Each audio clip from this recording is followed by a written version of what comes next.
Welcome to Pause on Purpose, and this is Liberty Week about courage, and we're talking about our founding fathers and the signers of the Declaration of Independence. And most of these men, we started with John Adams. Yesterday we were with John Witherspoon, and the day before that we were with Thomas Hayward Jr. Today we're with another gentleman named John Hart of New Jersey. When the British invaded New Jersey, he had to flee, and two of his children fled to relatives' homes nearby. They were in safe harbor, but it was him they were after. Why? Because he signed the Declaration of Independence.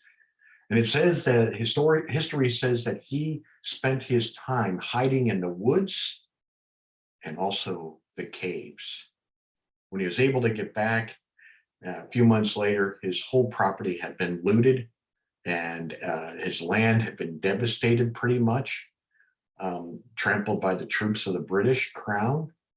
And towards the end of the war, when Washington was able to mount a counteroffensive against the British Crown, it was him, John Hart, who gave his land to the 12,000 troops of George Washington, which led to the Battle of Trenton, which was a major victory for George Washington and our troops and our nation's liberty.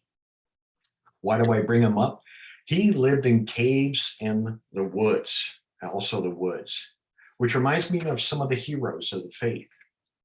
For in the New Testament, Hebrews chapter 11, verses 36 through 38, the writer of Hebrews identifies these heroes as courageous in the following way. Listen to this and tell me this doesn't represent courage. And remember, they were following Christ, and here's how they had to live. Some were laughed at and beaten. Others were put in chains and thrown into prison. They were stoned to death. They were cut in half, and they were killed with the swords. Some wore the skins of sheep and goats. They were poor, abused, and treated badly. The world was not good enough for them. They wandered in deserts and mountains, living in caves and holes in the ground, in the earth. Beloved, we're nowhere near that in our faith. But it's incredible to know that some of our founding fathers, not only of our nation, but those of our faith in Christ, gave up everything and demonstrated great courage by living in the most obscure and most uncomfortable and downright dirty places in a cave, all for their liberty, both spiritually and as a nation, politically.